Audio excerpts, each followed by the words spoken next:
ನಾರಾಯಣಂ ನಮಸ್ಕೃತ್ಯ ನರಂಚೈವ ನರೋತ್ತಮಂ ದೇವೀಂ ಸರಸ್ವತಿಂ ವ್ಯಾಸಂ ತಥೋ ಗ್ರಂಥಮುದೀರಯೇ. ಜ್ಞಾನಗಮ್ಯ ವಾಹಿನಿಯ ಭಾಗವತ ಕಥಾ ಪ್ರವಚನ ಮಾಲಿಕೆಯ ಎಲ್ಲ ಶ್ರೋತೃಗಳಿಗೆ, ಪ್ರಾಯೋಜಕರಿಗೆ ಪ್ರೀತಿಯ ಸ್ವಾಗತವನ್ನು ವಂದನೆಗಳ ಜೊತೆಯಲ್ಲಿ ಹೇಳ್ತಾ ಇಂದಿನ ಸಂಚಿಕೆಯನ್ನು ನಿರೂಪಣೆ ಮಾಡ್ತಾ ಇದ್ದೇನೆ.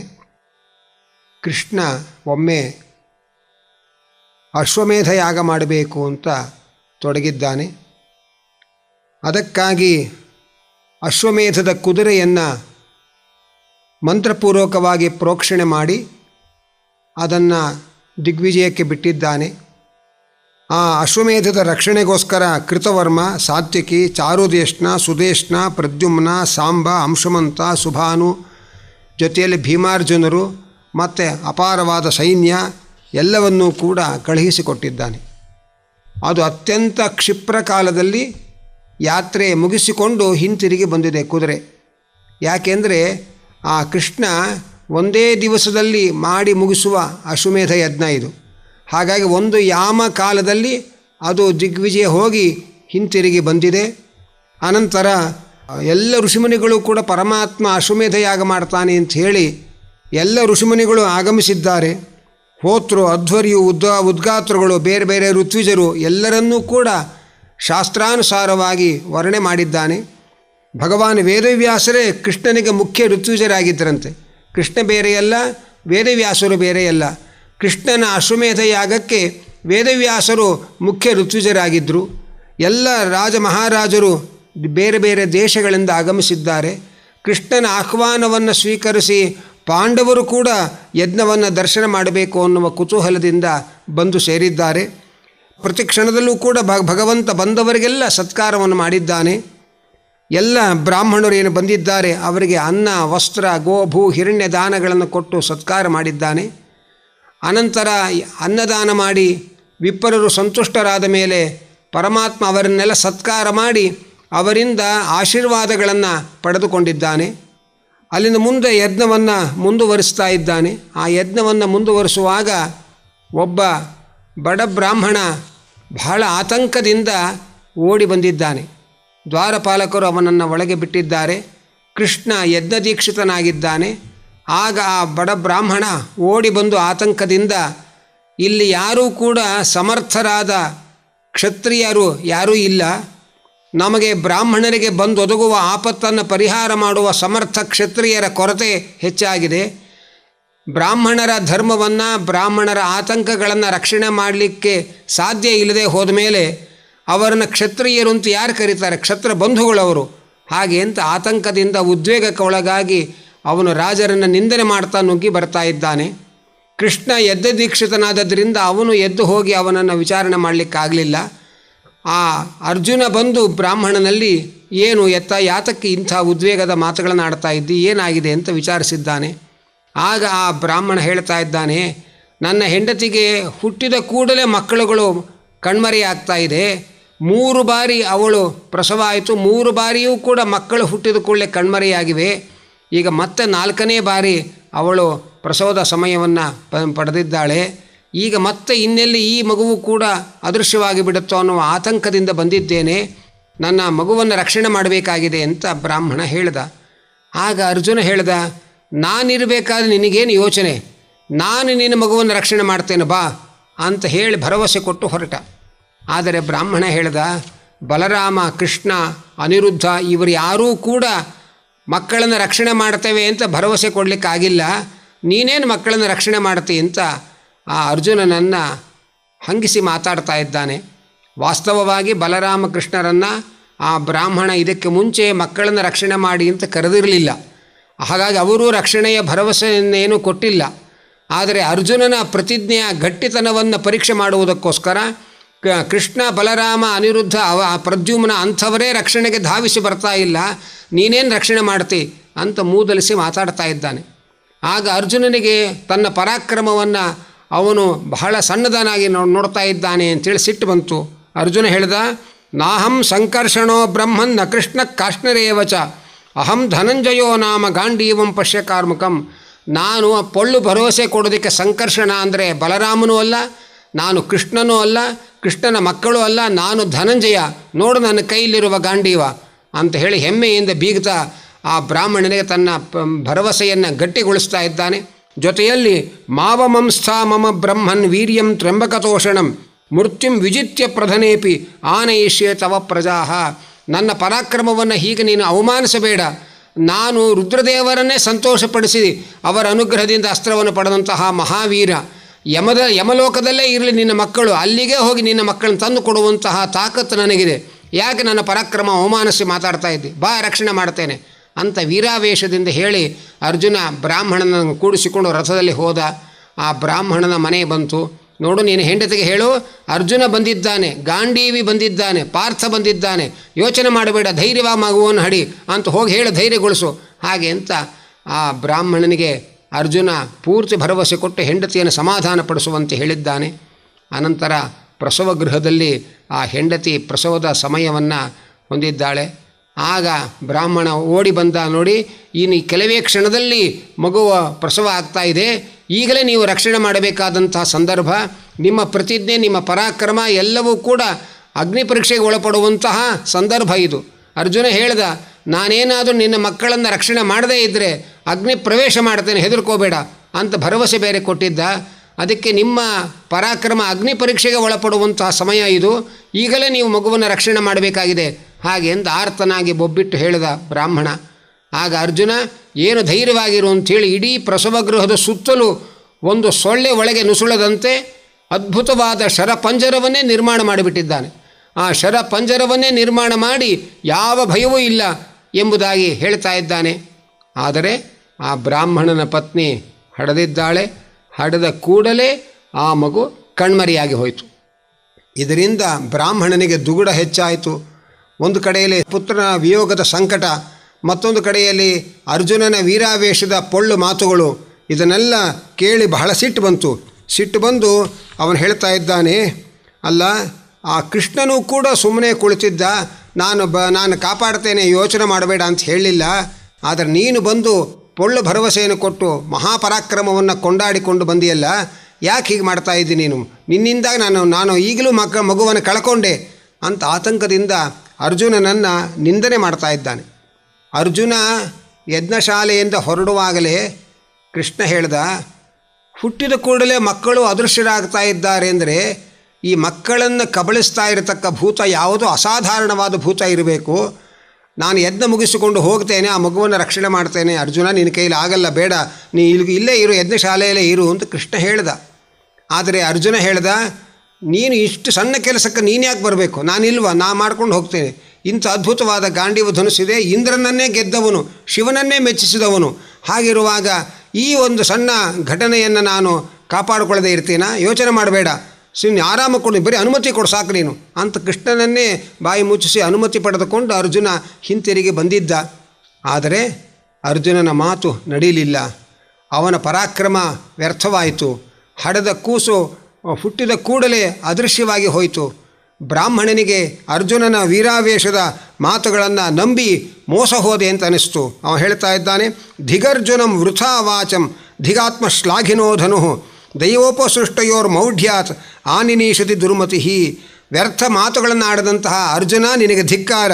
ಜಂಬ ಕೊಚ್ಚಿಕೊಳ್ಳುವ ನಿನ್ನ ಗಾಂಡೀವ ಧನುಸ್ಸಿಗೆ ಧಿಕ್ಕಾರ ಅಂಥೇಳಿ ಆ ಮಗುವನ್ನು ಕಳ್ಕೊಂಡ ಸಂಕಟದಿಂದ ಬ್ರಾಹ್ಮಣ ಅರ್ಜುನನಿಗೆ, ಅವನ ಪರಾಕ್ರಮಕ್ಕೆ, ಅವನ ಗಾಂಡೀವ ಧನುಸ್ಸಿಗೆ ಧಿಕ್ಕಾರ ಹಾಕ್ತಾ ಇದ್ದಾನೆ. ಆಗ ತನ್ನ ಪ್ರತಿಜ್ಞೆ ಉಳಿಸಿಕೊಳ್ಳಬೇಕು ಅನ್ನುವಂತಹ ಹಠಕ್ಕೆ ಬಿದ್ದ ಅರ್ಜುನ ಯಮಲೋಕಕ್ಕೆ ಹೋದ. ಅಲ್ಲಿ ಆ ಮಗು ಕಾಣಲಿಲ್ಲ. ಅನಂತರ ಇಂದ್ರನ ಅಮರಾವತಿಗೆ ಹೋದ. ಅಗ್ನಿಯ ಪಟ್ಟಣ, ನಿರುತಿಯ ಪಟ್ಟಣ, ಸೋಮನ ಪಟ್ಟಣ, ವಾಯುವಿನ ವರುಣನ ಪಟ್ಟಣಗಳಿಗೆ ಹೋದ. ಎಲ್ಲೂ ಕೂಡ ಆ ಮಗು ಕಾಣಲಿಲ್ಲ. ಕೊನೆಯಲ್ಲಿ ನಾಗರು ವಾಸ ಮಾಡತಕ್ಕಂಥ ರಸಾತಲವನ್ನು ಹೊಕ್ಕಿದ. ಅಲ್ಲೂ ಆ ಮಕ್ಕಳು ಕಾಣಲಿಲ್ಲ. ಯಾವಾಗ ಆ ಬ್ರಾಹ್ಮಣನಿಗೆ ಆ ಮಗುವನ್ನು ತಂದು ಕೊಡೋದಕ್ಕೆ ತಾನು ಅಸಮರ್ಥನಾದ, ತನ್ನ ಪ್ರತಿಜ್ಞೆಯಂತೆ ತಾನು ಅಗ್ನಿ ಪ್ರವೇಶಕ್ಕೆ ಸಿದ್ಧನಾದ. ಅಗ್ನಿ ಪ್ರವೇಶಕ್ಕೆ ಸಿದ್ಧನಾದಾಗ ಕೃಷ್ಣ ಎದ್ದು ಬಂದು ಹೇಳ್ತಾ ಇದ್ದಾನೆ, ಆತ್ಮಹತ್ಯೆ ಮಾಡಿಕೊಳ್ಬೇಡ, ಆ ಮಗು ಎಲ್ಲಿದೆ ಅಂತ ನನಗೆ ಗೊತ್ತು, ನಾನು ಆ ಮಗುವನ್ನು ತಂದು ಕೊಡ್ತೇನೆ, ನನ್ನ ಜೊತೆ ಬಾ ನೀನು ಅಂಥೇಳಿ ಆ ಬ್ರಾಹ್ಮಣನನ್ನು, ಅರ್ಜುನನನ್ನು ಕರೆದುಕೊಂಡು ಕೃಷ್ಣ ನೇರವಾಗಿ ಹೋಗ್ತಾ ಇದ್ದಾನೆ. ಎಷ್ಟು ದೂರ ಪ್ರಯಾಣ ಮಾಡಿದ್ದಾನೆ! ಸಪ್ತದ್ವೀಪ, ಸಪ್ತ ಸಾಗರಗಳನ್ನು ದಾಟಿದ್ದಾನೆ. ಅಲ್ಲಿ ಗಾಢವಾದ ಕತ್ತಲೆ ಆವರಿಸಿದೆ. ಆ ಕತ್ತಲೆ ಬಹಳ ಕೆಸರಿನಂತೆ ಕತ್ತಲೆ ದಟ್ಟವಾಗಿ ಆವರಿಸಿದೆ. ಕೃಷ್ಣನ ರಥದ ಕುದುರೆಗಳು ಆ ಕತ್ತಲೆಯ ಕೆಸರಿನಲ್ಲಿ ಸಿಲುಕಿ ಮುಂದಕ್ಕೆ ಹೋಗಲಿಕ್ಕೆ ಸಾಧ್ಯವಾಗಲಿಲ್ಲ. ಆಗ ಕತ್ತಲೆಯನ್ನು ಸೀಳಿ ಹಾಕಲಿಕ್ಕೆ ತನ್ನ ಸುದರ್ಶನ ಚಕ್ರಕ್ಕೆ ಆಜ್ಞೆ ಮಾಡಿದ ಕೃಷ್ಣ. ಆ ಸುದರ್ಶನ ಚಕ್ರ ಬೆಂಕಿ ಉಗುಳುತ್ತಾ ಆ ಕತ್ತಲೆಯನ್ನು ಭೇದಿಸಿ ದಾರಿ ಮಾಡಿಕೊಡ್ತು. ಮುಂದೆ ಕೃಷ್ಣನ ತೇಜಸ್ಸು, ಆ ಕೃಷ್ಣನ ಆಯುಧವಾದ ಸುದರ್ಶನ ಚಕ್ರದ ತೇಜಸ್ಸು, ಇದರಿಂದ ಅರ್ಜುನನಿಗೆ ಕಣ್ಣು ಬಿಡಲಿಕ್ಕೆ ಆಗಲಿಲ್ಲ. ಹಾಗೆ ಆ ಕತ್ತಲೆಯನ್ನು ಭೇದನೆ ಮಾಡಿ ಅಲ್ಲಿಂದ ಮುಂದೆ ಕೃಷ್ಣ ಪರಮಾತ್ಮ ಹೋಗಿದ್ದಾನೆ. ಅಲ್ಲಿಂದ ಹೋಗಿ ಆ ಭಗವಂತನ ಅರಮನೆಯನ್ನೇ ಅವರು ಕಾಣ್ತಾ ಇದ್ದಾರೆ. ಘನೋದಕ ಸಮುದ್ರವನ್ನು ದಾಟಿ ಅನಂತಾಸನ ಲೋಕದಲ್ಲಿ ಹೋಗಿದ್ದಾರೆ. ಅನಂತಾಸನ ಲೋಕದಲ್ಲಿರತಕ್ಕ ಭಗವಂತನ ಅದ್ಭುತವಾದ ಅರಮನೆಯನ್ನು ಅರ್ಜುನ ಕಂಡಿದ್ದಾನೆ. ಅದು ಮುಕ್ತ ಸ್ಥಾನದ ಅರಮನೆ ಆದ್ದರಿಂದ ಅರ್ಜುನ ಮತ್ತು ಬ್ರಾಹ್ಮಣರು ಅದನ್ನು ದೂರದಿಂದ ಕಂಡಿದ್ದಾರೆ ಹೊರತು ಒಳಗೆ ಹೋಗಲಿಕ್ಕೆ ಅವರ ಕೈಯಲ್ಲಿ ಸಾಧ್ಯವಾಗಿಲ್ಲ. ಆ ಕೃಷ್ಣ ಒಬ್ಬನೇ ಆ ಮುಕ್ತ ವಾಸ ಮಾಡುವಂತಹ ಸ್ಥಳಕ್ಕೆ ಒಳಗೆ ಪ್ರವೇಶ ಮಾಡಿದ್ದಾನೆ. ಒಳಗಿರತಕ್ಕ ತನ್ನ ರೂಪದಲ್ಲಿ ತಾನು ಐಕ್ಯವನ್ನು ಹೊಂದಿ ಕೆಲವು ಕ್ಷಣಗಳ ಬಳಿಕ ಮತ್ತೆ ಪುನಃ ಹೊರಗಡೆ ಬಂದಿದ್ದಾನೆ. ಆ ಅಮುಕ್ತ ಸ್ಥಾನದಿಂದ ಬಂದು 4 ಮಂದಿ ಮಕ್ಕಳು, ನಂದ ಸುನಂದ ಮೊದಲಾದ 4 ಮಂದಿ ಆ ಬ್ರಾಹ್ಮಣನ ಮಕ್ಕಳು ಅಲ್ಲಿ ಹೋಗಿ ಸೇರಿದ್ರವರು. ಆ ಬ್ರಾಹ್ಮಣರ ಮಕ್ಕಳನ್ನು ತಂದು ಅವರೆಲ್ಲ ಭಗವಂತನ ಲೋಕದ ಅಮುಕ್ತ ಸ್ಥಾನದ ದ್ವಾರಪಾಲಕರವರು.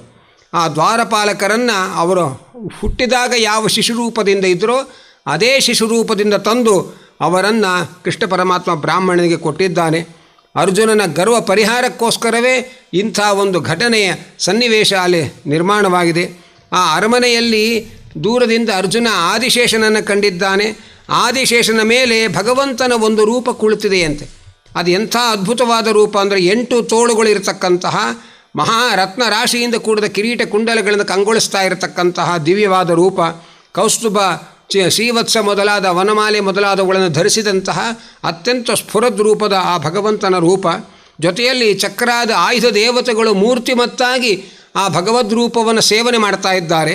ಪುಷ್ಟಿ, ಶ್ರೀ, ಕೀರ್ತಿ, ಅಜ ಎಂಬುದಾಗಿ ರಮಾದೇವಿ ಅನೇಕ ರೂಪಗಳಿಂದ ಆ ಭಗವಂತನ ರೂಪವನ್ನು ಸೇವನೆ ಮಾಡ್ತಾ ಇದ್ದಾಳೆ. ಅಂತಹ ಶೇಷನ ಮೇಲೆ ಕುಳಿತಂತಹ 8 ತೋಳಿನ 4 ರಮಾರೂಪಗಳಿಂದ ಸೇವಿತವಾದ ಆಯುಧ ಅಭಿಮಾನಿ ದೇವತೆಗಳೆಲ್ಲ ಪ್ರತ್ಯಕ್ಷವಾಗಿ ನಿಂತು ಭಗವಂತನನ್ನು ಸೇವೆ ಮಾಡ್ತಾ ಇದ್ದಾರೆ. ಅಂಥ ಅದ್ಭುತವಾದ ರೂಪವನ್ನು ಅರ್ಜುನ ಕಂಡಿದ್ದಾನೆ. ಅನಂತರ ಆ ಕೃಷ್ಣ ಮತ್ತು ಅರ್ಜುನನನ್ನು ನೋಡಿ ಆ ಭಗವಂತ ಆದಿಶೇಷನ ಮೇಲೆ ಕುಳಿತಿದ್ದ ಭಗವಂತ ಹೇಳ್ತಾ ಇದ್ದಾನೆ, ನಿಮ್ಮನ್ನು ನೋಡಬೇಕು ಅಂತಲೇ ನಾನು ಆ ಮಕ್ಕಳನ್ನು ಅಪಹಾರ ಮಾಡಿ ಇಲ್ಲಿಗೆ ಕರೆತಂದೆ. ನೀವು ನರನಾರಾಯಣರು ನಿಮ್ಮನ್ನು ಕಾಣಬೇಕು ಅನ್ನುವ ಕುತೂಹಲ ನನಗೆ ಹುಡ್ತು. ಅದಕ್ಕೋಸ್ಕರವೇ ಆ ಮಕ್ಕಳನ್ನು ನಾನು ಇಲ್ಲಿಗೆ ಕರೆತಂದೆ. ಆ ಮಕ್ಕಳ ಸಲುವಾಗಿ ನೀವು ಇಲ್ಲಿಗೆ ಬಂದ್ರಿ, ನಾನು ನಿಮ್ಮನ್ನು ನೋಡಿದ ಹಾಗಾಯಿತು ಅಂಥೇಳಿ ಆ ಭಗವಂತ ಬೇರೆಯಲ್ಲ, ಕೃಷ್ಣ ಬೇರೆಯಲ್ಲ. ಆದರೆ ಒಳಗಿರತಕ್ಕ ಶೇಷನ ಮೇಲೆ ಕುಳಿತಿದ್ದ ಭಗವಂತ ಕೃಷ್ಣ ಮತ್ತು ಅರ್ಜುನರ ಜೊತೆಯಲ್ಲಿ ಹೀಗೆ ಮಾತಾಡ್ತಾ ಇದ್ದಾನಂತೆ. ಕೃಷ್ಣ ತನ್ನದೇ ರೂಪ ಆದರೂ ಕೂಡ ಆ ರೂಪಕ್ಕೆ ನಮಸ್ಕಾರ ಮಾಡಿ, ಅರ್ಜುನನೂ ಆ ರೂಪಕ್ಕೆ ನಮಸ್ಕಾರ ಮಾಡಿ ಅಲ್ಲಿಂದ ಹೊರಟು ಬಂದಿದ್ದಾರಂತೆ. ಬಂದು ಅತ್ಯಂತ ಸಂತೋಷದಿಂದ ಆ ಮಕ್ಕಳನ್ನು ಬ್ರಾಹ್ಮಣನಿಗೆ ಕೊಟ್ಟಿದ್ದಾರೆ. ಎಲ್ಲ ಘಟನೆಯನ್ನು ಅವಲೋಕನ ಮಾಡಿದ ಪಾರ್ಥ ಪರಮವಿಸ್ಮಿತನಾದನಂತೆ. ನಿಶಮ್ಯ ವೈಷ್ಣವಂ ಧಾಮ ಪಾರ್ಥ ಪರಮವಿಸ್ಮಿತ ಯತ್ಕಿಂಚಿತ್ ಪೌರುಷಂ ಪುಂಸಾಂ ಮೇನೆ ಕೃಷ್ಣಾನುಕಂಪಿತಂ. ಅರ್ಜುನನ ಗರ್ವ ಪರಿಹಾರವಾಯಿತು. ಅರ್ಜುನ ಬಹಳ ಆಶ್ಚರ್ಯ ಹೊಂದಿದ ಕೃಷ್ಣನ ಈ ಒಂದು ಚರ್ಯೆಯನ್ನು ನೋಡಿ. ಆಮೇಲೆ ಅವನಿಗನ್ನಿಸ್ತಂತೆ, ಯಾವುದೇ ಪುರುಷನಲ್ಲಿ ಏನೇ ಬಲ ಪೌರುಷಗಳು ಕಂಡಿದ್ದರೆ ಅದು ಭಗವಂತನ ಅನುಗ್ರಹದಿಂದ ಬಂದದ್ದೇ ಹೊರತು ಅವರ ಸ್ವಂತ ಆಸ್ತಿ ಅಲ್ಲ ಅದು ಅನ್ನುವುದನ್ನು ಅರ್ಜುನ ಮನಗಂಡಿದ್ದಾನಂತೆ. ಆನಂತರ ಪರಮಾತ್ಮ ಮತ್ತೆ ಯಜ್ಞಶಾಲೆಗೆ ಬಂದಾಗ ಯಜ್ಞದ ಮಧ್ಯದಲ್ಲಿ ಎದ್ದು ಹೋದರೆ ಅದಕ್ಕೊಂದು ಪ್ರಾಯಶ್ಚಿತ್ತ ಮಾಡಿಕೊಳ್ಬೇಕು ಅಂತ ಶಾಸ್ತ್ರದ ವಿಧಿ ಇದೆ. ಅದರಂತೆ ಭಗವಂತ ನಾನು ಯಜ್ಞದ ಮಧ್ಯದಲ್ಲಿ ಆ ಬ್ರಾಹ್ಮಣನ ಪುತ್ರ ರಕ್ಷಣೆಗಾಗಿ ಹೋಗಿ ಬಂದೆ ಅಂತ ಹೇಳಿ ಆ ಪ್ರಾಯಶ್ಚಿತ್ತವನ್ನು ಪುರೋಹಿತರಿಂದ ಹೇಳಿಸಿ ಪ್ರಾಯಶ್ಚಿತ್ತವನ್ನು ಮಾಡಿ ಮುಗಿಸಿಕೊಂಡು ಯಜ್ಞವನ್ನು ಪೂರ್ತಿಗೊಳಿಸಿದ್ದಾನಂತೆ. ನಾವಿವತ್ತು ಮೊಬೈಲ್ ಮಾತಾಡ್ತಾ ಯಜ್ಞ ಮಾಡ್ತಾ ಕೂತಿರ್ತೇವೆ, ಹೋಮ ಮಾಡ್ತಾ ಕೂತಿರ್ತೇವೆ, ಮೊಬೈಲ್ ನೋಕ್ಕೆ ಮಾತಾಡ್ತಾ ಶ್ರಾದ್ದಗಳನ್ನು ಮಾಡಿಸ್ತಾ ಕೂತಿರ್ತೇವೆ. ಇದೆಲ್ಲ ಎಷ್ಟು ಅಪಚಾರ ಆಗುತ್ತೆ ಅನ್ನುವುದು, ಇದು ದೇವಹೇಳನವಾಗತ್ತೆ ಅನ್ನುವ ಅಂಶವನ್ನು ನಾವು ಗಮನಿಸಬೇಕು. ಕೃಷ್ಣನಿಗೆ ಯಾವ ಪಾಪ, ಅವನು ಯಾವುದಕ್ಕೆ ಪ್ರಾಯಶ್ಚಿತ್ತ ಮಾಡಿಕೊಳ್ಬೇಕು. ಆದರೂ ಯಜ್ಞವನ್ನು ಅನುಷ್ಠಾನ ಮಾಡುವಾಗ ಯಜ್ಞದ ವಿಧಿ ಏನಿದೆ ಅದನ್ನು ನಾನು ಅನುಸರಿಸಿ ಜಗತ್ತಿಗೆ ಮಾದರಿಯಾಗಬೇಕು, ಶಿಕ್ಷಣ ಕೊಡಬೇಕು ಅನ್ನುವಂತಹ ಉದ್ದೇಶದಿಂದ ಕೃಷ್ಣ ನಾನು ಯಜ್ಞದ ಮಧ್ಯದಲ್ಲಿ ಎದ್ದು ಹೋಗಿದ್ದೆ ಅಂತ ಹೇಳಿ ಪ್ರಾಯಶ್ಚಿತ್ತ ಮಾಡಿಸಿಕೊಂಡು ಆನಂತರ ಯಜ್ಞವನ್ನು ಪೂರ್ತಿಗೊಳಿಸಿ ಅಲ್ಲಿ ಬಂದಿದ್ದ ಎಲ್ಲ ವಿಪ್ರರನ್ನು ಸತ್ಕಾರಗೊಳಿಸಿ ಅವರನ್ನು ಸಂಪ್ರೀತಗೊಳಿಸಿದ. ಮುಂದೆ ಯಮುನಾ ನದಿಯಲ್ಲಿ ಹೋಗಿ ಅವಭೃತ ಸ್ನಾನವನ್ನು ಮಹರ್ಷಿಗಳ ಜೊತೆಯಲ್ಲಿ ಮಾಡಿ ಆ ಅಶ್ವಮೇಧವನ್ನು ಪೂರೈಸಿದ್ದಾನಂತೆ. ಈ ಘಟನೆ ತಾನೇ ಯಜ್ಞೇಶ್ವರ ಭಗವಂತ, ಅವನೇ ಯಜ್ಞೇಶ್ವರನಾದರೂ ಕೂಡ ಅಶ್ವಮೇಧ ಯಾಗವನ್ನು ಮಾಡಿ ತನ್ನ ರೂಪವನ್ನೇ ತಾನು ಆರಾಧನೆ ಮಾಡಿಕೊಂಡು ಯಜ್ಞಯಾಗಗಳಿಂದ ಭಗವಂತನನ್ನು ಆರಾಧಿಸಬೇಕು ಅನ್ನುವಂಥ ಒಂದು ಲೋಕನೀತಿಯನ್ನು ಜಗತ್ತಿಗೆ ತೋರಿದ್ದಾನೆ. ಜೊತೆಯಲ್ಲಿ ಯಾವತ್ತೂ ಕೂಡ ಮನುಷ್ಯ ತನ್ನ ಬಲದ ಮೇಲೆ ಪರಿಪೂರ್ಣವಾದ ವಿಶ್ವಾಸ ಭರವಸೆ ಇಟ್ಟುಕೊಂಡು ಭಗವಂತನನ್ನು ಮರೆತು ಅಹಂಕಾರಕ್ಕೆ ಒಳಗಾಗಬಾರದು ಅನ್ನುವಂಥ ನೀತಿಯನ್ನು ಕೂಡ ಅರ್ಜುನನ ಪಾತ್ರದ ಮೂಲಕ ಕೊಟ್ಟಿದ್ದಾನೆ. ಕೃಷ್ಣನಿಂದಲೇ ಬಲ ಅನ್ನುವುದನ್ನು ಒಂದು ಕ್ಷಣ ಮರೆತು ಅರ್ಜುನ ನಾನೇ ಮಕ್ಕಳನ್ನು ಕಾಪಾಡ್ತೇನೆ ಅಂತ ಹೋದರೆ ಅವನು ಒಬ್ಬ ಸಣ್ಣ ಬ್ರಾಹ್ಮಣನ ಮಕ್ಕಳನ್ನು ಕಾಪಾಡಲಿಕ್ಕಾಗದೆ ಅವನಿಂದ ನಿಂದನೆಗೆ ಒಳಗಾಗಬೇಕಾದ ಪ್ರಸಂಗ ಬಂತು. ಜೀವನದಲ್ಲಿ ನಾವು ಬಹಳ ಹಾರಾಡ್ತಾ ಇರ್ತೇವೆ. ನಮ್ಮನ್ನು ಯಾರು ಕೇಳೋ, ನಮ್ಮ ಪಾಂಡಿತ್ಯ ನಮ್ಮ ಪೌರುಷ ಅಂತ ಹೇಳಿಕೊಂಡು ಭಾರಿ ಹಾರಾಡ್ತೇವೆ. ಅತ್ಯಂತ ಚಿಕ್ಕವರಿಂದ ಅಪಮಾನಕ್ಕೆ ಒಳಗಾಗುತ್ತೇವೆ, ನಿಂದನೆಗೆ ಒಳಗಾಗುತ್ತೇವೆ. ಯಾಕೆಂದರೆ ಭಗವಂತನನ್ನು ಮರೆತು ನಾವು ಅಹಂಕಾರಕ್ಕೆ ವಶರಾದವಲ್ಲ. ಅದಕ್ಕಾಗಿ ಭಗವಂತ ಕೊಡುವ ಶಿಕ್ಷೆ ಇದು ಶಿಕ್ಷೆ ಅಲ್ಲ, ಭಗವಂತ ಕೊಡುವ ಶಿಕ್ಷಣ ಅನ್ನುವುದನ್ನು ನಾವು ಈ ಘಟನೆಯಲ್ಲಿ ಗಮನಿಸಬೇಕು. ಆನಂತರ ಭಗವಂತನ ಪೂಜಾ ಕರ್ಮಗಳನ್ನು ಮಾಡುವಾಗ ಮಧ್ಯ ಮಧ್ಯ ಬೇರೆ ಬೇರೆ ಲೌಕಿಕ ಕಾರ್ಯಗಳಿಗೆ ಎದ್ದು ಹೋಗಬಾರದು. ಯಜ್ಞವನ್ನು ಮಾಡ್ತಾ ಇರುವಾಗ ಮಧ್ಯದಲ್ಲಿ ಎದ್ದು ಹೋದರೆ, ಮಧ್ಯದಲ್ಲಿ ಬೇರೆ ಮಾತುಗಳನ್ನು ಆಡ್ತಾ ಕೂತರೆ ಅದಕ್ಕೆ ಪ್ರಾಯಶ್ಚಿತ್ತವನ್ನು ಮಾಡಿಕೊಳ್ಬೇಕು ಅನ್ನೋ ಎಚ್ಚರಿಕೆಯನ್ನು ಕೊಡ್ತಾ ಇದ್ದಾನೆ. ಇಂಥ ಒಂದು ರೋಚಕವಾದ ಕೃಷ್ಣನ ಅಶ್ವಮೇಧದ ಯಜ್ಞದ ಸಂದರ್ಭದಲ್ಲಿ ನಡೆದ ಈ ಘಟನೆಯ ಚಿಂತನೆಯ ಜೊತೆಯಲ್ಲಿ ಇವತ್ತಿನ ಭಾಗವತ ಕಥಾ ಸಂಚಿಕೆಯನ್ನು ಭಗವಂತನಲ್ಲಿ ಅರ್ಪಣೆ ಮಾಡ್ತಾ ಇದ್ದೇನೆ, ಅರ್ಪಿಸ್ತಾ ಇದ್ದೇವೆ.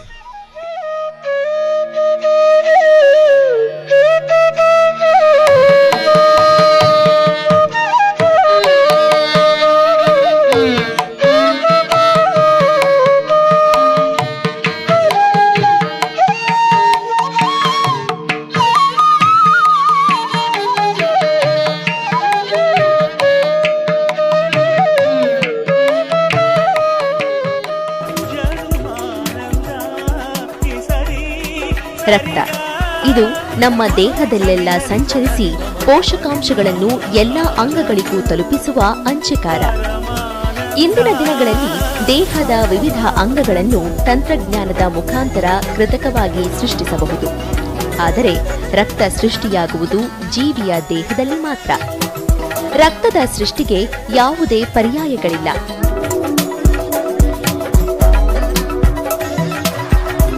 ತಲೆಸೇಮಿಯಾ, ಸಿಕಲ್ ಸೆಲ್, ಬ್ಲಡ್ ಕ್ಯಾನ್ಸರ್ನಂತಹ ರಕ್ತ ಸಂಬಂಧಿ ಕಾಯಿಲೆಯಿಂದ ಬಳಲುತ್ತಿರುವವರಿಗೆ, ಗರ್ಭಿಣಿ ಮಹಿಳೆಯರಿಗೆ, ತುರ್ತು ಶಸ್ತ್ರಚಿಕಿತ್ಸೆಗೆ ಒಳಗಾಗುವವರಿಗೆ ಆರೋಗ್ಯವಂತ ರಕ್ತದ ಅಗತ್ಯ ಬಹಳ ಹೆಚ್ಚಿದೆ.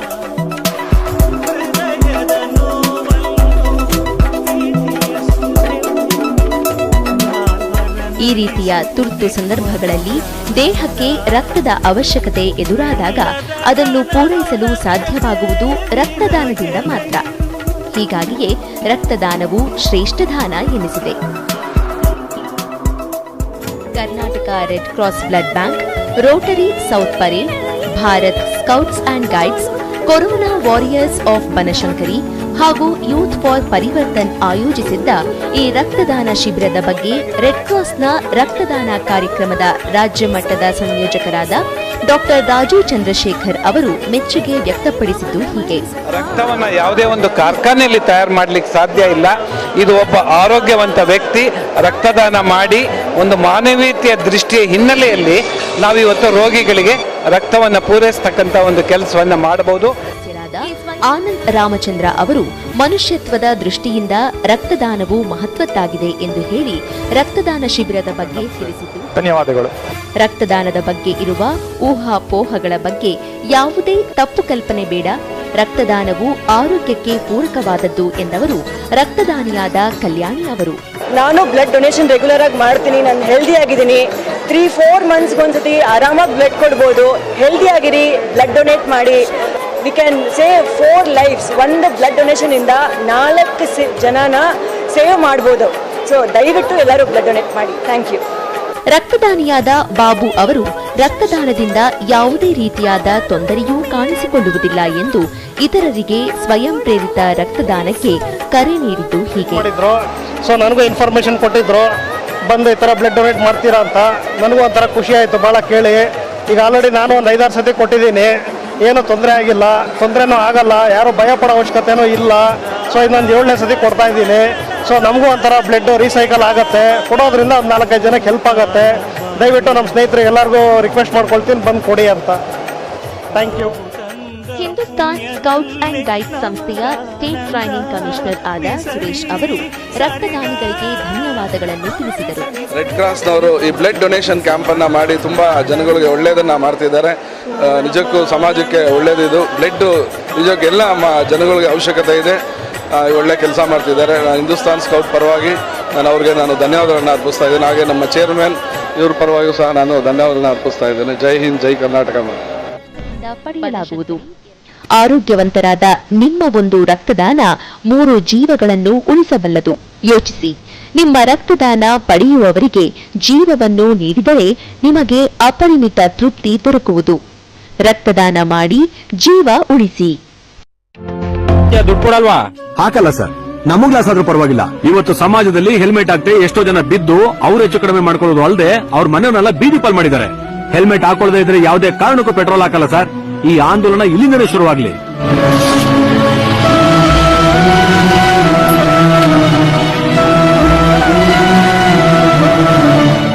ನಿಮ್ ಮಾತು ಕೇಳಿ ತುಂಬಾ ಖುಷಿ ಆಯ್ತು ಸರ್. ಇವತ್ತು ಪೊಲೀಸ್ನವರು ಹೆಲ್ಮೆಟ್ ಹಾಕಳಿ ಅಂತ ಬಡ್ಕೊಳ್ತಾರೆ. ಸಾಲದು ಅಂತ ದಂಡ ಹಾಕಿ ಬುದ್ಧಿನೂ ಕಲಿಸ್ತಾರೆ. ಆದ್ರೂ ನಮ್ ಜನ ಹೆಲ್ಮೆಟ್ ಹಾಕಲ್ಲ. ಆದ್ರೆ ನೀವು ತಗೊಂಡಿದ್ರಲ್ಲ ಈ ನಿರ್ಧಾರ, ಇದೇ ತರ ಎಲ್ಲಾ ಪೆಟ್ರೋಲ್ ಬಂಕ್ ಅವರು ತಗೊಂಡ್ರೆ ನಮ್ ಜನ ಖಂಡಿತವಾಗಿ ಹೆಲ್ಮೆಟ್ ಹಾಕ್ತಾರೆ ಸರ್. ಅವ್ರ ಮನೆಯವರು ಕೂಡ ನೆಮ್ಮದಿಯಾಗಿರ್ತಾರೆ. ಸಾರೇ ಜಹಾಂ ಸೆ ಅಚ್ಚಾ ಹಿಂದೂಸ್ತಾನ್ ಹಮಾರಾ ಹಮಾರಾ ಸಾರೇ ಜಹಾಂ ಸೆ. ತನ್ನ ಹಳಿಗಳ ಮಧ್ಯೆ ಎಷ್ಟು ಸ್ಪೀಡ್ ಆಗಿ ಹೋದ್ರು ಅದು ಸುಂದರನೇ. Once the brake the rail ಹಳಿಯನ್ನ ಬ್ರೇಕ್ ಮಾಡ್ತು ಅಂದ್ರೆ ದುರಂತ ಆಗತ್ತೆ. ಹಾಗೇನೆ ಬೀಚ್, ಸಮುದ್ರದಲ್ಲಿ ನೀರು ನಿಧಾನಕ್ಕೆ ಫ್ಲೋ ಆಗಿ ನಿಮ್ ಕಾಲ್ವರೆಗೂ ಬರ್ತಾ ಇದೆ. It's enjoy, entertainment. ಸ್ವಲ್ಪ ವ್ಯತ್ಯಾಸ ಆಗಿ ಸುನಾಮಿ ಆಯ್ತು ಅಂದ್ರೆ ಮುಳುಗೋಗ್ಬಿಡ್ತೀವಿ. ಪೊಲೀಸ್ ನಾಯಿಗಳನ್ನ ಅಬ್ಸರ್ವ್ ಮಾಡಿ ಅದನ್ನ ಚೈನ್ ತೆಗೆದು ಬಿಟ್ರು ಕೂಡ ಅವೆಲ್ಲೂ ಹೋಗಲ್ಲ. ಏನ್ ಕೆಲಸ ಮಾಡ್ಬೇಕು ಅದೇ ಮಾಡ್ತವೆ. ಸ್ಟ್ರೀಟ್ ಡಾಗ್ಗಳು ಹಾಗಲ್ಲ. ಅಂದ್ರೆ ಡಿಸಿಪ್ಲಿನ್ ಆಗಿ ಟ್ರೈನ್ ಮಾಡ್ಬೇಕು.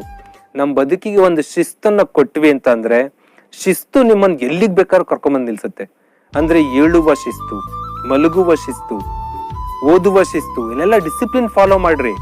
ನಿಮ್ಮ ಲೈಫ್ ಕೇವಲ 3-4 ತಿಂಗಳಲ್ಲಿ ಹೊಸ ಸ್ವರೂಪ ಪಡ್ಕೊಳ್ಳುತ್ತೆ. ಇಂಟೆಲಿಜೆನ್ಸ್ ಗಿಂತ ಸಕ್ಸಸ್ಗೆ I think discipline is a major contributor. ಆಗಾಗ ಬ್ಯಾಟ್ರಿ ಲೋ ಆಗುತ್ತೆ ಸರ್, ರೀಚಾರ್ಜ್ ಮಾಡೋದು ಹೇಗೆ? ಬ್ಯಾಟ್ರಿ ಲೋ ಆಗ್ತಾ ಇದೆ, ಎಲ್ಲರಿಗೂ ಆಗುತ್ತೆ ಬ್ಯಾಟ್ರಿ ಲೋ ಅನ್ನೋದು. ಅವ್ರಿಗೆ ಇವ್ರಿಗೆ ಅಂತಲ್ಲ, ಏನೋ ಒಂದು ಉತ್ಸಾಹದಿಂದ ಕೆಲಸ ಸ್ಟಾರ್ಟ್ ಮಾಡ್ತೀರಾ, 1 ವಾರ 2 ವಾರ ಆಗ್ತಿದ್ದಂಗೆ ಸಾಕ್ಬಿಡು ಅಂತ ಸ್ಟಾರ್ಟ್ ಆಗುತ್ತೆ. This is called battery low. ಇದಕ್ಕೆ ಏನ್ ಮಾಡ್ಬೇಕಂದ್ರೆ ಶಾರ್ಪ್ ಅಂತ ನಿಮ್ ಗರಗಸವನ್ನ ಶಾರ್ಪ್ ಮಾಡ್ತಾ ಇರ್ಬೇಕು. ಅಂದ್ರೆ ಬಾಡಿಗೆ ವರ್ಕ್ಔಟ್, ಸೆಲ್ಗಳ ಆಕ್ಟಿವೇಶನ್ ಎವ್ರಿ ಡೇ ಪ್ರಾಕ್ಟೀಸ್ ಮಾಡ್ಬೇಕು. ಮೈಂಡ್ಗೆ ವರ್ಕ್ ಕೊಡ್ಬೇಕು, ಓದ್ಬೇಕು, ಹೊಸ ಹೊಸ ಕೆಲಸ ಮಾಡ್ಬೇಕು, ಆತ್ಮೋದ್ಧಾರಕ ಕೆಲಸಗಳು, ಒಂದಷ್ಟು ಮೆಡಿಟೇಷನ್ ಮಾಡ್ಬೇಕು, ಸಾಮಾಜಿಕ ಚಟುವಟಿಕೆಗಳಲ್ಲಿ ಸ್ವಲ್ಪ ಭಾಗವಹಿಸ್ಬೇಕು. ನೀವು ನಾ ಎಲ್ಲ ಮುಗಿದು ಸಾಧನೆ ಮಾಡಿ ಜಾಬ್ ತಗೊಂಡ್ಮೇಲೆ ಬಂದು ಸಮಾಜ ಸೇವೆ ಮಾಡ್ತೀನಿ ಅಂತ ಅಲ್ಲ. ನಿಮ್ ಊರಲ್ಲಿ ಒಂದು ದೇವರ ಪೂಜೆ ನಡೀತಾ ಇದೆ, ಎಲ್ಲರೂ ಅಲ್ಲಿ ಪಲ್ಲಕ್ಕಿ ಹೊರ್ತಾ ಇದಾರೆ, ನೀವು ಹೋಗಿ ಒಂದು ಹೆಗ್ಲು ಕೊಡ್ರಿ, ನೋ ಪ್ರಾಬ್ಲಮ್. ರಥ ಯಾತ್ರೆ ನಡೀತಾ ಇದೆ, ನೀವು ಹೇಳಿರಿ. ಅಲ್ಲಿ ಏನೋ ಸ್ವಚ್ಛತಾ ಕಾರ್ಯ ಮಾಡ್ತಾ ಇದಾರೆ, ನೀವು ಹೋಗಿ ಜಾಯ್ನ್ ಆಗ್ರಿ. ಸಾಮಾಜಿಕ ಚಟುವಟಿಕೆಗಳು, ಸ್ಕೂಲಲ್ಲಿ ಒಂದು ಫಂಕ್ಷನ್ ನಡೀತಾ ಇದೆ, ಯು ಜಾಯ್ನ್ ಅಂಡ್ ಎಂಜಾಯ್. ಟೂರ್ಗೆ ಹೋಗ್ಬೇಕು. ಸಾಮಾಜಿಕ ಚಟುವಟಿಕೆಗಳಲ್ಲಿ ಸ್ವಲ್ಪ ತೊಡಗಿಸ್ಕೊಂಡಾಗ, ಆತ್ಮೋದ್ಧಾರಕ ಕೆಲಸ ಮಾಡಿದಾಗ, ಮೈಂಡ್ಗೆ ವರ್ಕೌಟ್ ಕೊಟ್ಟಾಗ, ಬಾಡಿ ಫಿಸಿಕಲ್ ವರ್ಕ್ ಅಂತೂ ರೆಗ್ಯುಲರ್ ಮಾಡ್ತಾನೆ ಇರಬೇಕು. ಆಟೋಮೆಟಿಕ್ಲಿ ನಿಮಗೆ ಬ್ಯಾಟ್ರಿ ಲೋ ಅನ್ನೋ ಫೀಲ್ ಕ್ರಿಯೇಟ್ ಆಗಲ್ಲ. Use all functions of your body. ಪ್ರಕೃತಿಯೊಂದಿಗೆ ಹೊಂದಿಸಬೇಕು. ಈ ದೇಹದಲ್ಲಿರೋದು ಕೂಡ 60% ಹೆಚ್ಚು ವಾಟರ್ ಅಂಡ್ ಭೂಮಿ ಮೇಲಿರೋದು ಕೂಡ 70% ಎಬೋ ವಾಟರ್. ಎರಡು ಕಡೆ ವಾಟರ್ ಇದೆ. ಪ್ರಕೃತಿಯಲ್ಲಿನ ವೇರಿಯೇಷನ್ಸ್ ನಮ್ಮ ದೇಹದಲ್ಲಿ ಆಗುತ್ತೆ. ಅಮಾವಾಸ್ಯೆ ಹುಣ್ಣಿಮೆಗಳಲ್ಲಿ ಪ್ರಕೃತಿಯಲ್ಲಿ ವೇರಿಯೇಷನ್ಸ್ ಆಗುತ್ತೆ. ಸಮುದ್ರವು ಉಕ್ಕಿ ಹರಿಯುತ್ತೆ. ಹಾಗೆ ನಮ್ಮ ಮೈಯೊಳಗೂ ಕೂಡ ನೀರೇ ಇರೋದು. ಇಲ್ಲೂ ಕೂಡ ವೇರಿಯೇಷನ್ಸ್ ಆಗತ್ತೆ. ಅಮಾವಾಸ್ಯೆ ಹುಣ್ಣಿಮೆಗಳಲ್ಲಿ ಹುಚ್ಚು ಜಾಸ್ತಿ ಆಗತ್ತೆ ಅಂತ ಹೇಳ್ತಾರೆ. ಹುಚ್ಚು ಜಾಸ್ತಿ ಆಗತ್ತೆ ಅಂದ್ರೆ ಸಮುದ್ರದ ನೀರೇ ವೈಬ್ರೇಟ್ ಆಗ್ಬೇಕಾದ್ರೆ ನಮ್ಮ ದೇಹದೊಳಗಿರೋ ನೀರು ವೈಬ್ರೇಟ್ ಆಗುತ್ತೆ. ನೀವೇನಾದ್ರೂ ಉನ್ನತ ಸಾಧನೆ ಮಾಡ್ಬೇಕು ಅಂದ್ಕೊಂಡ್ರಿ ಅಂದ್ರೆ ಅಮಾವಾಸ್ಯೆ ಹುಣ್ಣಿಮೆಗಳಲ್ಲಿ ಹೆಚ್ಚು ಪವರ್ಫುಲ್ ಆಗಿ ಕೆಲಸ ಆಗತ್ತೆ. ಏನೋ ದುಷ್ಟ ಕೆಲಸ ಮಾಡ್ಬೇಕು, ಅದು ಪವರ್ಫುಲ್ ಆಗತ್ತೆ. ಅಂದ್ರೆ ಬಾಡಿ ಒಳಗೂ ನೀರಿದೆ, ಪ್ರಕೃತಿ ಒಳಗೂ ನೀರಿದೆ. ನೀರಿನ ದೇಹ, ನೀರಿನ ಭೂಮಿ, ಇದ್ರ ಜೊತೆ ಒಂದು ಬ್ಯಾಲೆನ್ಸ್ ಮಾಡ್ಕೊಂಡು ಪ್ರಕೃತಿಗೆ ಸಮಾನವಾಗಿ ಬದುಕಲಿ. ರಾತ್ರಿ ಮಲಗೋ ಟೈಮಲ್ಲಿ ಎಚ್ಚರದಿಂದಿರೋದು, ಹಗಲು ಎಚ್ಚರದಿಂದಿರೋ ಟೈಮಲ್ಲಿ ಮಲಗೋದು, ದಿನಚರ್ಯವನ್ನ ಫಾಲೋ ಮಾಡಿ. ಒಂದು ವಿಡಿಯೋ ಇದೆ, ಬ್ರಹ್ಮಚರ್ಯವನ್ನ ಫಾಲೋ ಮಾಡಿ. ಅಂದ್ರೆ ಬ್ರಹ್ಮಚರ್ಯ, ಗೃಹಸ್ಥ, ವಾನಪ್ರಸ್ಥ, ಸನ್ಯಾಸ ಅಂತ ಒಂದು ನಮ್ದು ಟ್ರ್ಯಾಕ್ ಇದೆ. ಸನ್ಯಾಸ, ವಾನಪ್ರಸ್ಥ. ನಾವೇನ್ ಮಾಡ್ತಾ ಇದೀವಿ, 15-20 ವರ್ಷಕ್ಕೆ ನಾವು ಅಫೇರ್ಸ್ ಗಳಲ್ಲಿ ಅಲ್ಲಿ ಇಲ್ಲಿ ಬಿದ್ದು ಹಾಳಾಗ್ತಾ ಇದೀವಿ. ಒಂದು ಕೆಲಸ ಮಾಡಿ ಅಚೀವ್ ಮಾಡಿ, ಅಲ್ಲಿವರೆಗೂ ಮೇಂಟೈನ್ ದ ಬ್ರಹ್ಮಚರ್ಯ. ಆಫ್ಟರ್ ದಟ್ ಯು ಕ್ಯಾನ್ ಗೃಹಸ್ಥ. ನೀನ್ ಏನ್ ಪಡಿಬೇಕು ಅಂದ್ರೆ ಅದೆಲ್ಲ ಪಡಿಬಹುದು. ಇದಕ್ಕೂ ಕೂಡ ಒಂದು ವಿಡಿಯೋ ಇದೆ, ಸಕ್ಸ್ ಅಂಡ್ ಸಕ್ಸಸ್ ಅಂತ, ಅಲ್ಲೂ ಕೂಡ ವೀಕ್ಷಣೆ ಮಾಡ್ಬೋದು. ಪ್ರಾಕ್ಟೀಸ್ ಮಾಡಿ, ಅದು ಹ್ಯಾಬಿಟ್ ಆಗತ್ತೆ, ನಿಮ್ಮನ್ನ ಗೋಲ್ವರೆಗೂ ಕರ್ಕೊಂಡೋಗಿ ಯಶಸ್ಸನ್ನು ಕೊಡುತ್ತೆ. No doubt at all. Sir, ನನ್ನ ಬದುಕೆ ಮುಗೀತು ಅನಿಸ್ತಾ ಇದೆ ಅಂತ ಒಂದು ವಿದ್ಯಾರ್ಥಿನಿ ಕೇಳ್ತಾಳೆ. ಬಹಳ ಬೇಜಾರಾಗುತ್ತೆ. ಇಷ್ಟು ಚಿಕ್ಕ ಹುಡುಗರಿಗೆಲ್ಲ ಬದುಕು ಮುಗೀತು ಅನ್ಸಿದ್ರೆ ಮತ್ತೆ ನಮ್ಮಂತವ್ರಿಗೆಲ್ಲ ಏನ್ ಅನ್ಸ್ಬೇಕು ಅಂತ ಹೇಳಿ. ಫಿನಿಕ್ಸ್ ಪಕ್ಷಿನ ಆದರ್ಶವಾಗಿ ಇಟ್ಕೊಳ್ಳಿ. ಕಂಪ್ಲೀಟ್ ಬೂದಿಯಾದಂತ ಪಕ್ಷಿ ಮತ್ತೆ ರೀಬರ್ತ್ ತಗೊಂಡು ಹುಟ್ಟಿ ಬರುತ್ತೆ ಅಂತ ಹೇಳ್ತಾರೆ.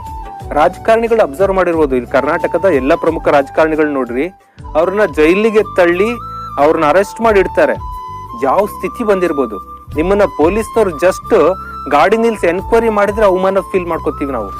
ಅಂಥದ್ರಲ್ಲಿ ಅರೆಸ್ಟ್ ಮಾಡಿ ಜೈಲಲ್ಲಿ ಒಯ್ದು ಕೂಡ ಹಾಕಿದಾಗಲೂ ಹೊರಗೆ ಬಂದ ನಂತರ ಬದುಕನ್ನು ಕಟ್ಟಿಕೊಂಡು ಮುಖ್ಯಮಂತ್ರಿ ಹುದ್ದೆಗೆ ಇರ್ತಾರೆ, ಪಕ್ಷದ ಅಧ್ಯಕ್ಷ ಹುದ್ದೆಗೆ ಇರ್ತಾರೆ. ಏನು ಆಗಲ್ಲ. ಏನೇನು ನಮಗೆ ಬಂದಿರುತ್ತೋ ಡಿಸಾಸ್ಟರ್ಗಳು, ಅವು ನಮಗೆ ಎಕ್ಸ್ಟ್ರಾ ಶಕ್ತಿ ಕೊಡ್ತವೆ, ಎಕ್ಸ್ಟ್ರಾ ಕಾನ್ಫಿಡೆನ್ಸ್ ಕೊಡ್ತವೆ ಅಂದ್ಕೊಂಡು ನಾವು ಫಿನಿಕ್ಸ್ ನಂತೆ ಮತ್ತೆ ಎದ್ದು ಬರಬೇಕು. ಮುಚ್ಚಿ ಹೋಗಬಾರ್ದು, ಮುಳುಗಿ ಹೋಗಬಾರ್ದು. We are all phoenix. ನಾವೀಗೆಲ್ಲರಿಗೂ ಫಿನಿಕ್ಸ್. ಊರು ನಡುಗಡ್ಡೆ ಆಯಿತು. ಪುರೋಹಿತರು ಅಂದ್ಕೊಂಡ್ರು, ಆಯ್ತಪ್ಪ ಇನ್ನು 4 ದಿವಸ ನೀರು ಇಳಿಯೋವರೆಗೂ ಹಾಲು ಮೊಸರು ಇಲ್ಲ ನಮಗಿನ್ನ ಅಂದ್ಕೊಂಡ್ರು. ಆದ್ರೆ ಬೆಳಿಗ್ಗೆ 9 ಗಂಟೆಗೆ ಹಾಲಿನೊಳಗೆ ಬಂದ್ಬಿಟ್ರು. ಬುಟ್ಟಿ ಇಟ್ಕೊಂಡು ಹಾಲು ಮೊಸರು ಎಲ್ಲ ತಂದಿದ್ದಾಳೆ. ಇವ್ರಿಗೆ ಆಶ್ಚರ್ಯವೂ ಆಶ್ಚರ್ಯ. ಅಲ್ಲಮ್ಮ, ನಾವು ಕೂಡ ಬರೋಂಗಿಲ್ಲ, ಅಷ್ಟು ಜೋರಾಗಿದೆ ನದಿ ಪ್ರವಾಹ, ನೀನು ಹೇಗೆ ಬಂದೆ? ಇಲ್ಲೇ ಇದೆಯಾ ನೀನು? ಇಲ್ಲ, ನಮ್ಮೂರಿಂದ ಬಂದೆ. ಮತ್ತೆ ಹೇಗೆ ಬಂದೆ ನೀನು? ನೀವೇ ಹೇಳಿದ್ರಲ್ಲ ಸ್ವಾಮಿ ಮೊನ್ನೆ ಹರಿಕತೆ ಮಾಡ್ತಾ. ನಂಬಿಕೆ ಇರ್ಬೇಕಮ್ಮ, ನಂಬಿಕೆ ಇದ್ರೆ ಏನು ಆದ್ರೂ ಆಗ್ತದೆ ಅಂತ ಹೇಳಿದ್ರಿ, ಅದೇನಾಯ್ತು ಈಗ ಅಂತ ಕೇಳಿದ್ರು. ದೇವ್ರ ಮೇಲೆ ನಂಬಿಕೆ ಇದ್ರೆ ಏನಾದರೂ ಆಗ್ತದೆ ಅಂತ ಹೇಳಿದ್ರಲ್ಲ, ಅದು ನೋಡಿಬಿಡ್ಬೇಕು ಅಂತ ಹೇಳಿ ನಾನು ಹಾಲು ಮೊಸರು ಬುಟ್ಟಿಯಲ್ಲಿ ಇಟ್ಕೊಂಡೆ. ನೀವೇ ಕಲಿಸಿದ್ರಲ್ಲ ಮಂತ್ರ. ನದಿ ಹತ್ರ ಬಂದೆ, ನಾರಾಯಣ ನಾರಾಯಣ ಅನ್ಕೊಂಡು ನಡ್ಕೊಂಡು ಬಂದ್ಬಿಟ್ಟೆ ನೀರ್ ಮೇಲೆ. ನಿಜವಾಗ್ಲೂ ಬಂದ್ಯಾ ಅಂತ ಕೇಳಿದ್ರು. ಹೌದು, ನೀವು ಹೇಳಿದ್ರಲ್ಲ ಸರ್, ನಾರಾಯಣ ಅನ್ಕೊಂಡೆ ಬಂದೆ, ತಂದಿದ್ದೀನಿ ಈಗ. ಮತ್ತೆ ವಾಪಸ್ ಹಂಗೆ ಹೋಗ್ತೀಯಾ? ಮತ್ತೆ ಹಂಗೆ ಹೋಗ್ಬೇಕಲ್ಲ, ಬೇರೆ ಹಾದಿಯಲ್ಲಿದೆ ನನಗೆ ಅಂದು. ಇದು ನೋಡ್ಬೇಕನ್ನಿಸ್ತು. ನಾನು ಹೇಳಿದ ಮಾತೇ ಇಷ್ಟು ಪ್ರಭಾವ ಆಗಿರ್ಬೇಕಾದ್ರೆ ನಾನು ಹೋದ್ರೆ ಏನಾಗ್ಬೋದು? ಆಕೆ ಜೊತೆಗೆ ಹೋದ್ರು. ಆಕೆ ಸೀದಾ ಹೋದ್ಲು, ತಲೆ ಮೇಲೆ ಇಟ್ಕೊಂಡ್ಲು, ಕಣ್ಣು ಮುಚ್ಕೊಂಡು ನಾರಾಯಣ ನಾರಾಯಣ ನಡ್ಕೊಂಡು ಹೋಗ್ಬಿಟ್ಲು ನೀರ್ ಮೇಲೆ. ಇವರೊಂದು ನಾನು ಕಲಿಸಿದ ವಿದ್ಯೆನೇ ಇಷ್ಟು ಪ್ರಭಾವ ಆಗಿರ್ಬೇಕಾದ್ರೆ ನಾನು ನೋಡೇ ಬಿಡಬೇಕು ಅಂದ್ರು. ನೀರು ಮುಟ್ಟು ನೋಡಿದ್ರು, ಭಾಳ ಚಳಿ ಇತ್ತು, ತಣ್ಣಗಾಗಿತ್ತು. ನಾರಾಯಣ ಅನ್ಕೊಂಡು ನೀರಲ್ಲಿ ಕಾಲು ಇಟ್ಕೊಂಡು ಕೊಚ್ಕೊಂಡು ಹೋದ್ರು. ಯಾಕಂದ್ರೆ ಇವ್ರು ಹೇಳೋದಷ್ಟೇ ಗೊತ್ತಿತ್ತು, ನಂಬಿಕೆ ಆಕೆಗಿತ್ತು. ಅದಕ್ಕೆ ಭಾಗವತದಲ್ಲಿ ಬರೋ ಮಾತು, ಪುರೋಹಿತರಿಗೆ ಆಗ್ತದೋ ಇಲ್ಲೋ ಗೊತ್ತಿಲ್ಲ, ಕೇಳಿದವ್ರು ಮಾತ್ರ ಖಂಡಿತ ಆಗುತ್ತೆ. ಈ ನಂಬಿಕೆ ಅನ್ನುವಂಥದ್ದು ಆಳವಾಗಿದ್ದರೆ ಯಾವುದಾದ್ರೂ ಕೆಲಸ ಮಾಡ್ತದೆ ಅಂತ. ಯಾವುದನ್ನಾದ್ರೂ ನೀವು ಖಚಿತವಾಗಿ ನಂಬಿಕೊಂಡ್ರೆ ಹಾಗೆ ಆಗ್ಬಿಡುತ್ತೆ. ನೀವು ಪರೀಕ್ಷೆ ಮಾಡಿ ನೋಡಿಬೇಕಾದ್ರೆ ಎಷ್ಟೋ ಸಲ ಅನುಭವಕ್ಕೆ ಬಂದಿದೆ. ಕೂತಿರ್ತೀರಿ, ಫೋನ್ ಸಪ್ಪಳಾಗತ್ತೆ. ಬಹುಶಃ ಅವ್ರದ್ದೇ ಇರಬೇಕಿದು ಫೋನು ಅಂತೀರ, ಅವ್ರದ್ದೇ ಇರುತ್ತೆ. ಅದೇಂಗೆ ಗೊತ್ತಾಯ್ತು ನಿಮ್ಗೆ ಬರ್ತದೆ ಅಂತ? ಅಥವಾ ಇವತ್ತು ಯಾಕೋ ಪಾಪ ಫೋನ್ ಮಾಡಿಲ್ಲ ಮಗ, ಭಾಳ ದಿವಸದಿಂದ ಮಾಡಿಲ್ಲ, ಇವತ್ತು ಬರ್ಬೋದೇನೋ ಫೋನು ಅಂದ್ಕೊಂಡಿದ್ದೀರಿ, ಫೋನ್ ಬರ್ತದೆ. ಅದು ಕಾಕತಾಳೀಯ ಅಂತ ಕರಿಬಹುದೇನೋ ನೀವು. ಅದು ನನಗೇನಂದರೆ, ಯಾವುದನ್ನಾದರೂ ಗಟ್ಟಿಯಾಗಿ ನಂಬಿಕೊಂಡ್ರೆ ಹಾಗೆ ಆಗಿಬಿಡ್ತದೆ ಅಂತ ಒಂದು ಉದಾಹರಣೆ ಹೇಳಿದೆ ಈಗ ನಾನು ಅವರಿಗೆ. ನನಗೆ ಭಗವಂತನ ಕೃಪೆಯಿಂದ ಕಲಾಂ ಅವ್ರ ಪರಿಚಯ ಭಾಳ ವರ್ಷ ಆಯಿತು. 2001ರಿಂದ ಅವ್ರು ತೀರ್ಕೊಳ್ಳೋವರೆಗೂ ಅವ್ರ ಪರಿಚಯ ಇದ್ದಂಥದ್ದು. 2001ರಲ್ಲಿ ಅಣ್ಣಾ ಯೂನಿವರ್ಸಿಟಿ ಅಂತಿದೆ ಚೆನ್ನೈದಲ್ಲಿ. ಅಲ್ಲಿ ನಾನು MBA ಹುಡುಗರಿಗೆ ಪಾಠ ಮಾಡೋಕ್ಕೆ ಪ್ರತಿ ತಿಂಗಳು ಒಂದು ಕ್ಲಾಸಿಗೆ ಹೋಗ್ತಾಯಿದ್ದೆ. ಅಲ್ಲಿ ಅವಾಗ ಕಲಾಂ ಅವರು ಸರ್ಕಾರದಿಂದ ರಿಟೈರ್ ಆಗಿ ಅಲ್ಲಿ ಪ್ರೊಫೆಸರ್ ಎಮಿರಿಟಸ್ ಅಂತ ಆಗಿದ್ದರು. ಕೆಲವೊಂದು ಕ್ಲಾಸ್ ತೊಗೋತಾ ಇದ್ದರು. ಒಂದು ರೂಮ್ ಕೊಟ್ಟಿದ್ರು ಅವರಿಗೆ. ಡಾಕ್ಟರ್ ಬಾಲಗುರುಸ್ವಾಮಿ ಅಂತ ವೈಸ್ ಚಾನ್ಸಲರು, ನನ್ನ ಸ್ನೇಹಿತ ಅವರು ಕಲಾಂ ಥರನೇ ಕೂದಲೆಲ್ಲ ಬಿಟ್ಟು ಹಾಗೆ ಇದ್ದಾರೆ ಅವರು. ಅಲ್ಲಿಗೆ ಹೋದಾಗ ಒಂದು ಲೆಕ್ಚರ್ ಮುಗಿದ ತಕ್ಷಣ ಅವರು ವೈಸ್ ಚಾನ್ಸಲರ್ ರೂಮಲ್ಲಿ ಊಟ ಮಾಡೋದು, ಬನ್ನಿ shall we go to Kalam ಅನ್ನೋರು, ಹೋಗೋಣ ಬರ್ರಿ ಅಂತಿದ್ವಿ. ಅವ್ರು ಪ್ರೆಸಿಡೆಂಟ್ ಆಗ್ತಾರೆ ಅಂತ ಅವ್ರಿಗೂ ಗೊತ್ತಿಲ್ಲ, ನಮಗೂ ಗೊತ್ತಿಲ್ಲ. ಅವಾಗ ಹೋಗಿ ಕೂತ್ಕೊಂಡು ಸ್ವಲ್ಪ ಖಾಲಿ ಫ್ರೀ ಆಗಿರೋರು, ಊಟ ಆಯ್ತಾ ಅಂತ ಕೇಳೋರು. ಆಯಿತು ಅಂದ ತಕ್ಷಣ ಪಕ್ಕದ ಮುಚ್ಚಳ ತೆಗೆದು ಒಂದು ಮುಷ್ಟಿ ಹುರಿದು ಶೇಂಗಾ ಕೊಡ್ಬೇಕು, ನಮಗೆ ಕಡಲೆಕಾಯಿ ಬೀಜ ಕೊಡಬೇಕು, ತಿನ್ನಿ ಒಳ್ಳೇದು, ಗುಡ್ ಫಾರ್ ಹೆಲ್ತ್ ಅನ್ನೋರು. ನಮಗೇನು ಕೆಲಸ, ವಿಮಾನಕ್ಕೆ ವಾಪಸ್ ಬೆಂಗಳೂರು ಬರ್ದಂಗೆ ನಂಗೆ ಖಾಲಿ ಇದ್ದೆ. ಆ ಹಟ್ಟೆ ತಮ್ಮ ಕತೆ ಎಲ್ಲ ಹೇಳೋರು, ಅನುಭವ ಹೇಳ್ತಿದ್ರು. ಒಂದ್ಸಲ ಕೇಳಿದರು, do you go to temple ಅಂದರು. Yeah, I go to temple some times ಅಂದೆ. ವೈ ಅಂದರು. ಐ ಫೀಲ್ ಹ್ಯಾಪಿ ಅಂದೆ. What do you ask God, ದೇವ್ರನ್ನ ಏನು ಕೇಳ್ಕೊತೀಯ ಅಲ್ಲಿ ಹೋಗಿ ಅಂದರು. ನಾನೇನು ಕೇಳ್ಕೊಳ್ಳಲ್ಲ ಅಂದೆ. ಯಾಕೆ ಅಂದರು. ದೇವ್ರೇನು ತಹಶೀಲ್ದಾರ ಅವನು ಅಪ್ಲಿಕೇಶನ್ ಕೊಡೋದಕ್ಕೆ, ಇದು ಕೊಡು ಇದು ಕೊಡೋದಕ್ಕೆ ಅವ್ನು ಗೊತ್ತಿರಬೇಕಲ್ಲ, ಗೊತ್ತಿಲ್ಲದ್ರೆ ಅದೆಂಥ ದೇವ್ರು ಅವನು. ನನಗೇನು ಕೊಡಬೇಕು ಅಂತ ಗೊತ್ತಿದೆ, ಏನು ಕೊಡಬಾರ್ದು ಅಂತ ಗೊತ್ತಿದೆ, ಯಾವಾಗ ಕೊಡಬೇಕಂತ ಗೊತ್ತಿದೆ, ಎಷ್ಟು ಕೊಡಬೇಕಂತ ಗೊತ್ತಿದೆ, ನಾವು ಕೇಳಬಾರ್ದು. ನಾಳಿದ್ರೆ ನಮ್ಮ ಪರಂಪರೆಯಲ್ಲಿ ಒಂದು ಮಾತಿದೆ, ಭಗವಂತನ ಏನು ಕೇಳಬಾರ್ದು, ಕೇಳಿದರೆ ಎರಡೇ ಕೇಳಬೇಕು. ದಯವಿಟ್ಟು ಭಗವಂತ ಯಾರ ಮುಂದೆ ಕೈ ಚಾಚಿ ನನ್ನ ದೀನ ಮಾಡಬೇಡಪ್ಪ ಮರ, ಹೆಲ್ಪ್ಲೆಸ್ ಮಾಡಬೇಡ ನನ್ನ. ಕೊನೆಗೆ ನಿದ್ದೆ ಒಲು ಸಾವು ಪಡೆ ಮಂಕುತಿಮ್ಮ ಅಂದ ಹಾಗೆ ಆರಾಮಾಗಿ ಸಾವು ಕೊಡಪ್ಪ, ಮತ್ತೊಬ್ಬರಿಗೆ ಭಾರ ಆಗುವಂಗೆ ಮಾಡಬೇಡ ಅಂತ ಬೇಡ್ಕೋಬೇಕಂತೆ. ಒನ್ ಮಿನಿಟ್ ಅಂದರು. ಡೈರಿ ತೆಗೆದ್ರು, ಅಲ್ಲಿ write it. First one is don't make me helpless, right ಅಂದರು. Yes sir. Second one is give me a comfortable death, right ಅಂದರು. ಎಸ್ ಅಂದೆ. ಬರ್ಕೊಂಡ್ರು, ಡೈರಿ ಮುಚ್ಚಿದ್ರು, ಟಪ್ ಅಂತ ಟೇಬಲ್ ಬಡಿದ್ರು. No I want to die teaching, I want to die teaching. ಇದು ನನಗೆ ಹೇಳಿದ್ದು 2001ರಲ್ಲಿ ಸ್ವಾಮಿ. 2015ರಲ್ಲಿ ಹಾಗೆ ಆಯಿತು. ಅವತ್ತಿನ ದಿವಸ ನಾನು ರಾಯಚೂರಲ್ಲಿ ಇದ್ದೀನಿ. ನಾನು ಇಡೀ ದಿವಸ ಅಲ್ಲಿ ಅಗ್ರಿಕಲ್ಚರ್ ಯೂನಿವರ್ಸಿಟಿ ಪ್ರೊಫೆಸರ್ಶಿಪ್ ಕೆಲಸ. ಕ್ಲಾಸ್ ಮುಗಿಸಿ ನಾನು ಹೋಟೆಲ್ಗೆ ಹೋಗಿದ್ದೆ, ನನ್ನ ಮೊಬೈಲ್ ಆಫ್ ಮಾಡ್ಕೊಂಡಿದ್ದೆ. ಆನ್ ಮಾಡಿದ ತಕ್ಷಣ ನೋಡ್ತೀನಿ ಮನೆಯಿಂದ ನಾನು ಹೆಂಡ್ತಿದ್ದು 10 ಫೋನ್ ಕಾಲ್ ಇತ್ತು. ಏನಿರಬೇಕು ಅಂತ ಫೋನ್ ಮಾಡಿದ್ದೆ. ಏನಾಯಿತು ಅಂತ ಕೇಳಿದೆ. ಟಿ ವಿ ನೋಡಿದ್ರಾ ಅಂತ ಕೇಳಿದ್ಲು. ಯಾಕೆ ಅಂದೆ. ಕಲಾಂ ಹೋಗ್ಬಿಟ್ರಂತೆ. ಅದಕ್ಕಿಂತ 2 ತಿಂಗಳ ಮೊದಲೇ ಅವ್ರ ಜೊತೆ 3 ತಾಸು ಕಳೆದು ಬಂದಿದ್ದೀನಿ ನಾನು. ಏನು ಆಕ್ಸಿಡೆಂಟ್ ಆಯಿತಾ ಅಂತ ಕೇಳಿದೆ. ಇಲ್ಲ, ಅದೇನು ಲೆಕ್ಚರ್ಗೆ ಹೋದ್ರಂತೆ, ಫ್ಲ್ಯಾಶ್ ತೋರಿಸ್ತಾ ಇದ್ದಾರೆ, ಭಾಷಣಕ್ಕೆ ನಿಂತ್ಕೊಂಡ್ರಂತೆ, he collapsed and he died ಅಂತ. ನಂದು he got what he wanted. ನನಗೊಂದು ನಂಬಿಕೆ ಇದೆ ಸ್ವಾಮಿ, if you believe something intensely it happens. ಯಾವುದನ್ನು ಗಟ್ಟಿಯಾಗಿ ನಂಬಿಕೊಂಡ್ರೆ ಹಂಗೆ ಆಗ್ಬಿಡುತ್ತೆ. ಆ ನಂಬಿಕೆ ಬಲ ಇರಬೇಕು. ನಂಬಿಕೆ ಅರ್ಧಂಬರ್ಧ ಇದ್ರೆ ಆಗೋಲ್ಲ. ನೇತ್ರದಾನ ಮಹಾದಾನ, ನೇತ್ರದಾನ ಪವಿತ್ರವಾದ ದಾನ. ನಮ್ಮ ಈ 2 ಕಣ್ಣುಗಳಿಂದ ಇಬ್ಬರು ಅಂಧರಿಗೆ ಕಣ್ಣುಗಳು ಬರೋದಾದರೆ ನಾನು ಮಾತ್ರ ಅಲ್ಲ, ನಮ್ಮ ಮನೆಯವರ ಮಕ್ಕಳ ಮೊಮ್ಮಕ್ಕಳಾದಿಯಾಗಿ ನಮ್ಮ ಕಣ್ಣುಗಳನ್ನು ದಾನ ಮಾಡೋದಕ್ಕೆ ನಾವು ಸಿದ್ಧವಾಗಿದ್ದೇವೆ. ಅಮೂಲ್ಯವಾದ 2 ಕಣ್ಣುಗಳು ಮಣ್ಣು ಪಾಲಾಗುವುದಕ್ಕಿಂತ ಕತ್ತಲಲ್ಲಿ ಕುಳಿತಿರುವ ಇಬ್ಬರು ಅಂಧರಿಗೆ ದಾರಿದೀಪವಾಗಲಿ. ಎಲ್ಲರೂ ಮನಸ್ಸು ಮಾಡೋಣ. ನಿಮ್ಮ ಈ ಒಂದು ಕರೆಯಿಂದ ಸಾವಿರಾರು ಜನ ಕಣ್ಣು ಕೊಡಲಿಕ್ಕೆ ಖಂಡಿತವಾಗಿ ಮುಂದೆ ಬರ್ತಾರೆ. ಅದರಿಂದ ಹಲವಾರು ಅಂಧರಿಗೆ ಬೆಳಕು ನೀಡ್ತಾರೆ ಅಂತ ನನಗೊಂದು ದೃಢ ನಂಬಿಕೆ ಇದೆ. ಅದರಿಂದ ಇದೊಂದು ಪ್ಲೆಜ್ ಫಾರ್ಮ್ ನಿಮ್ಗೆ ಕೊಟ್ಟಿದ್ದೀನಿ. ತುಂಬ ಸಂತೋಷ. ತಮ್ಮ ಈ ಕಾರ್ಯ ಯಶಸ್ವಿಯಾಗಿ ಮುಂದುವರಿಯಲಿ ಅಂತ ಭಗವಂತನಲ್ಲಿ ನನ್ನ ಪ್ರಾರ್ಥನೆ.